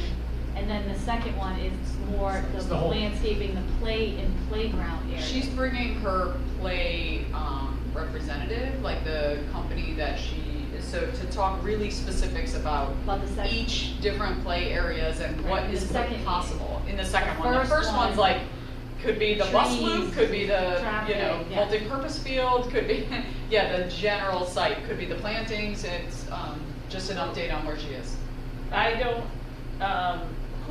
who attends both of these? Like, the, We can't do it before that. the different, is it different people in these groups? It's up to you Or is guys, it who the same else? group? It's up to the participants. Well, we put together, as requested, a representative from Right. each grade level to be on the landscaping Right. exterior. They were invited to the meeting that was originally scheduled for 2:20, and most responded, that's vacation, I won't be there. Right. Is that a different group Yes. than Yes. landscape, play, and playground? It's Who's a- on the It's a landscape, different play? meeting, it's a different meeting. We don't have a group specific. They just separated it into 2 groups, Ann. They just did that. So Okay, because so now do they we want to get have really come up with detailed. It same could be group? the same people. The people who are involved could say, well, really, I wanted to be on site planning because I wanted playground, so I don't care about the other one. Just, it's a matter of just asking, inviting them to both, and they can attend which they would like to attend. Okay.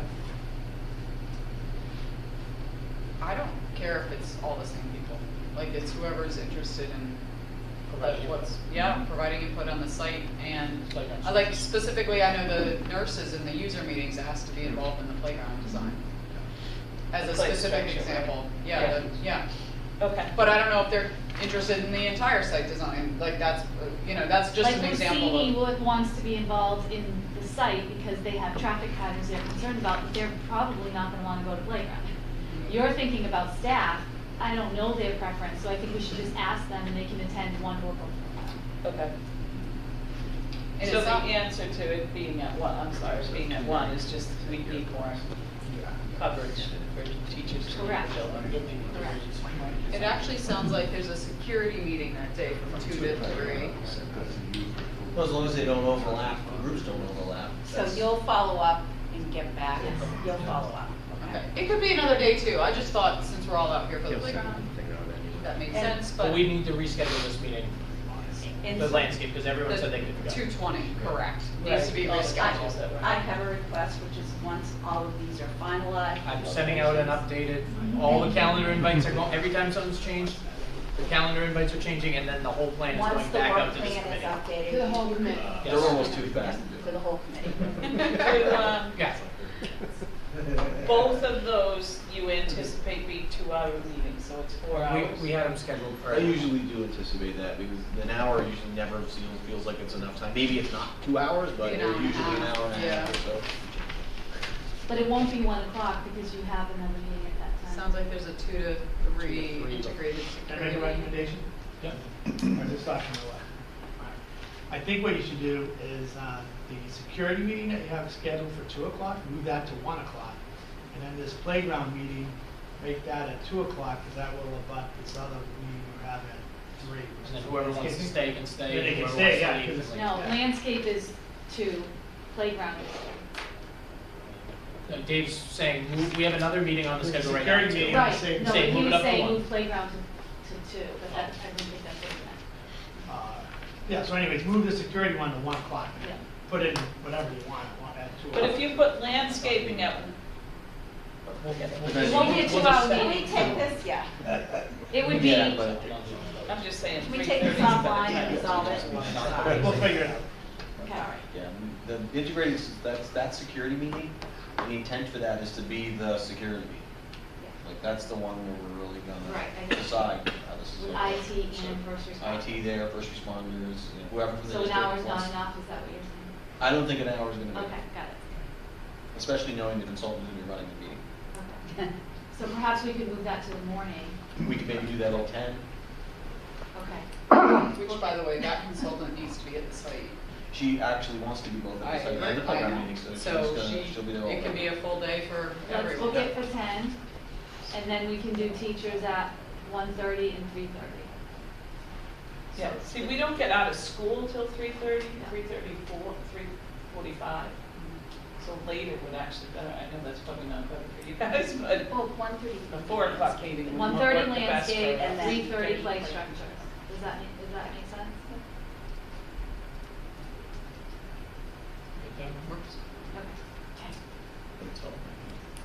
And the rest of us will watch for, and as with all the other meetings, once the schedule is finalized and it's distributed, anybody from the project team who would like to attend is more than welcome to attend. Including the security one? Any of these. All of them, yeah. You can go to all of them. Yeah. And if you could just email the 2 principals. Okay, so Walter's gonna redo the invites, redo charts and distribute. Okay. Key dates here, Walter?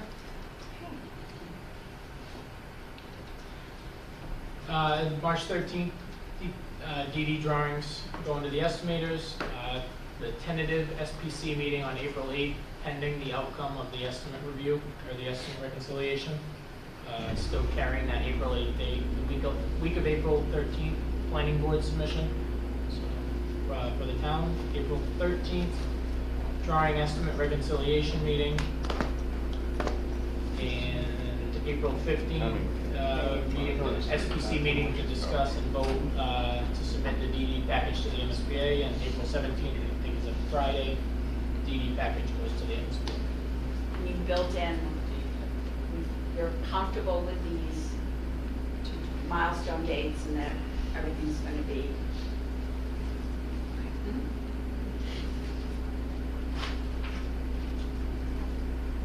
Any questions about any of these dates? These haven't moved since the. Yeah, since our last. Yep. Sorry. That's all right. Budget. It's almost, again, impossible to read. All we have on the cash flow right now is what was spent on feasibility. That number is $841,000. And then we have our invoice in from the first month of DD, waiting on permits. So we'll update this monthly and bring it to you guys. Nothing. I don't think there's. Just the abutters meeting. Yeah, the abutters. We haven't touched on that. Yeah. We actually put a new business in. We did, look at Okay, that. Look at us. Well, because we have new business. You gonna go through this or am I? I'll start it. Yeah. So, you probably recognize this. Look familiar?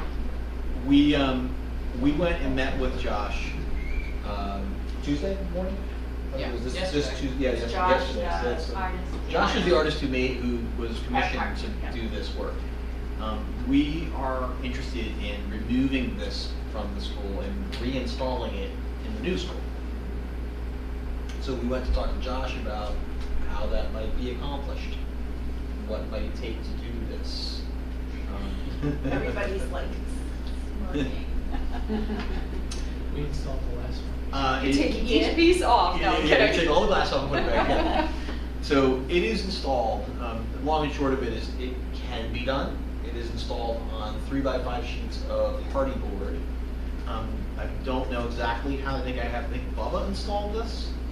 So I think I need to find out how this was laid. Is it this way? Is it that way? Or how exactly this was put in? I'm sure he remembers.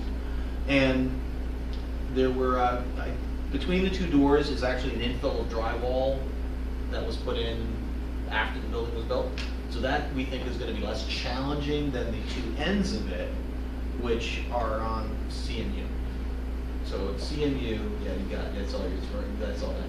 CMU with a layer of this kind of 1/4 inch board, and then the mosaic. And then the middle is drywall, 1/4 inch board mosaic, and the other end is CMU 1/4 inch board mosaic. So we think that it's going to be difficult, not too hard, really hard to get this off. These two pieces are actually mounted on CMU ceramic tile, then hardy board, then the mosaics. Good news is Joshua says these are taken down often, and that fixing the seams if we cut it, or if something happens to it, repairing it or infilling these holes, because obviously we're not going to design doors and windows like this just to match up. That's all really easy to do. Like he's no problem in infilling and kind of making this work and putting this back together. I think the biggest challenge for all of us is taking this down and how that's going to get taken down. I think that asking a 149 contractor to take this down is probably unlikely that we will get the result we're hoping for. So I think in the next, if everybody, and I'm assuming here, is everybody interested in trying to go this route, take this down, and put this in the new building? Not necessarily. Yeah, I have a concept of how significant. So we've done something similar to this twice in the past 5 years.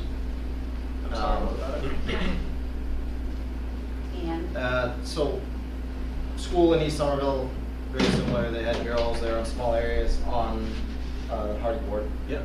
But they were much, much smaller. It didn't span seams across the hardy. The hardy was just laying loose. It wasn't actually installed in the wall. I know that when we reinstalled it, actually Walter and I did it at night because we couldn't find a contractor that would go anywhere near them with a 10-foot pole.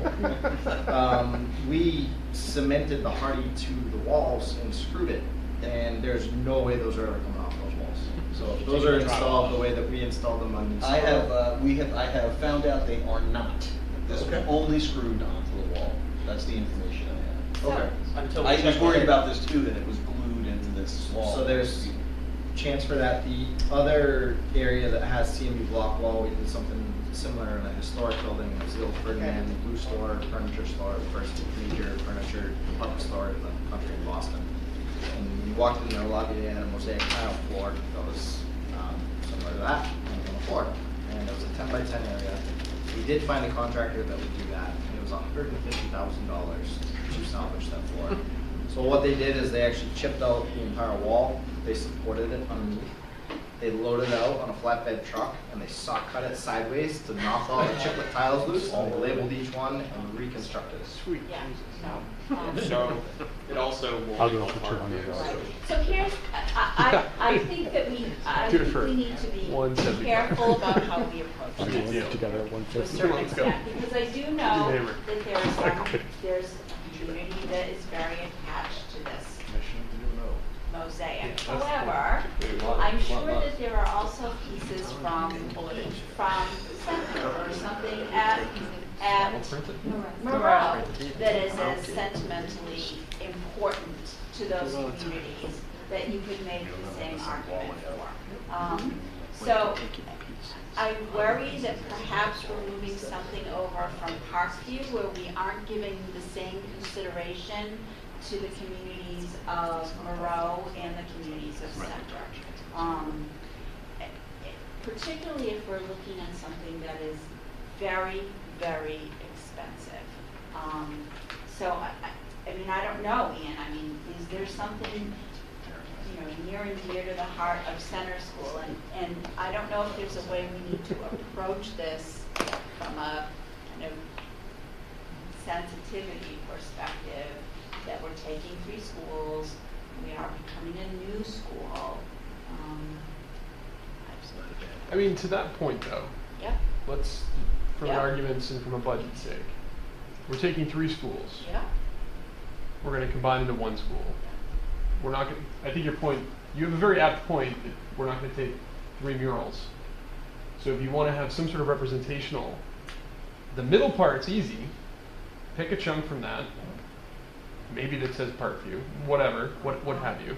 Take a piece of it. Don't take the whole thing. Take a piece of it and take something that's representational from the other 2 schools and have something that's effectively a triptych of all 3. And Moreau will be easy. You can just knock a chunk of something up there, and that's effectively falling down now. Or the alternative is we say, this is a new school. Starting fresh. I like that one too. I like that. But effectively, I don't know what the I- value is. Like. I'm not a Parkview parent anymore. I don't know if there are Parkview parents. Yeah.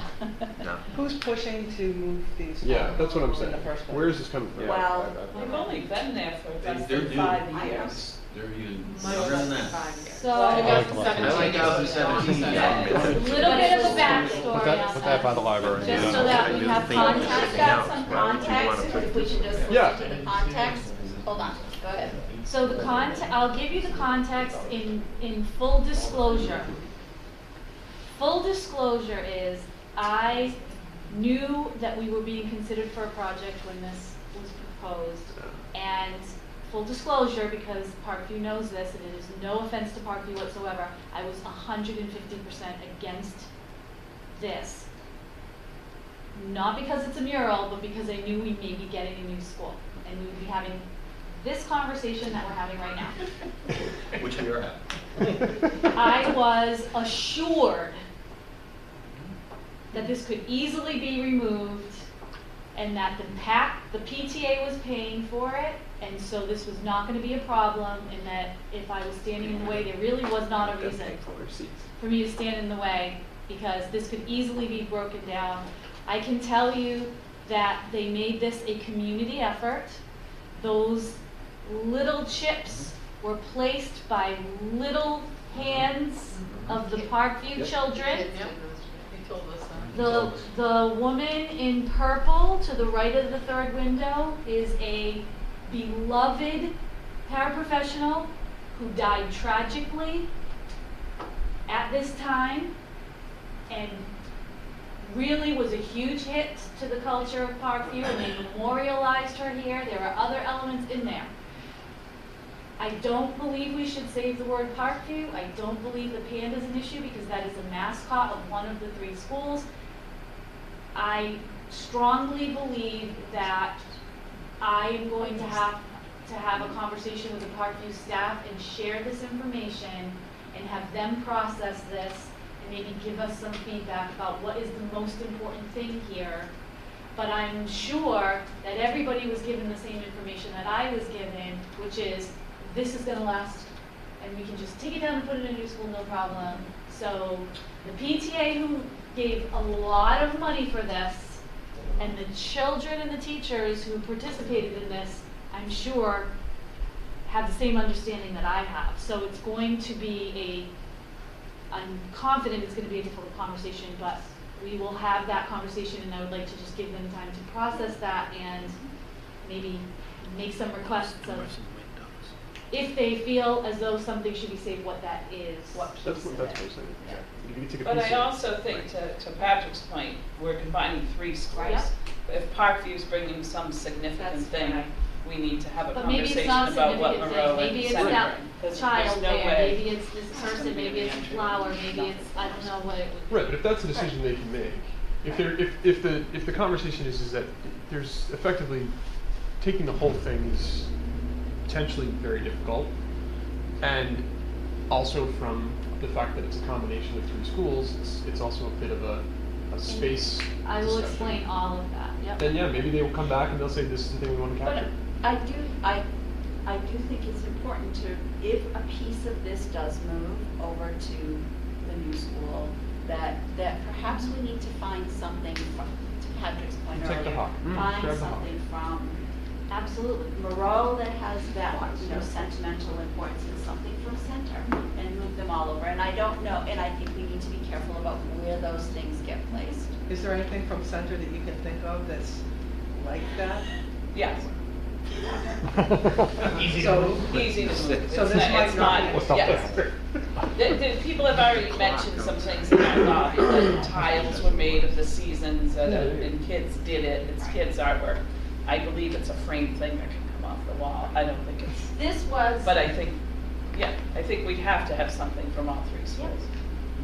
But of equal value. Of Yes. equal, Sentimental value. right, Of and equal- displayed in right. equal prominence. Yes. Well, that's where we can come in and help with that. So if that's identified, and then we can all work together to figure out where it wants to go and, you know, how it wants to be displayed, that's what we're here for, so. So, the challenging portions that we probably want to, if we're going to just take a piece of this thing, the challenges would be the panda and the We don't want and the panda. caterpillar. Yeah. Those are not. Those are probably those areas are not really. I'm it's gonna the guess middle the piece center. I think you're talking about Dan's saying those 2 areas are the These are like hardest. those are the Yes. hardest things to No, we don't want to. Yeah, I'm no. guessing the center without the top. We don't want Parkview. Mhm. The center To the right. to the right. That's what I'm guessing, but I don't want to speak for them. say next time, just. I think anything can be changed. I mean, we can Yeah. change. We can change. You We could can take retile we can Parkview wipe and you Parkview could say off and Easton. write the name of the new school if you want. Yeah, but That's all can be changed. Right, but that's a cost. That Yeah. we know Yeah. what it is. So, Yeah. yeah, I'd say that. Yeah. No. And maybe Not have if it- Chad and Walter do it at night. Good idea. It wasn't fun. Yeah, you guys got to build in with borrowed lights and schools. We have these Okay. 120. Anything else under new business? No. Next meeting is February 9th. Yep. 18th. Wait, say that again? February 18th. It should be on it's on that work plan. I think we did it, was that during school vacation? Yeah. And we did it on a Tuesday. We get budgets. No, it's the 19th. What do I I have it on the 19th. Wednesday the 19th. Yep. I have Wednesday the 19th. school Yep. I don't know what you're doing next. 19th, is that what you have in yours too? Yeah. Okay. So that's school vacation. Yeah, it is. I have it, but it shows it here. Anything else? Motion to adjourn? All those in favor?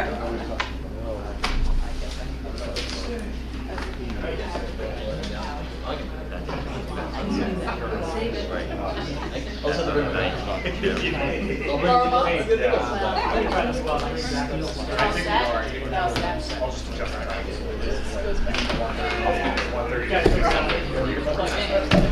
We never.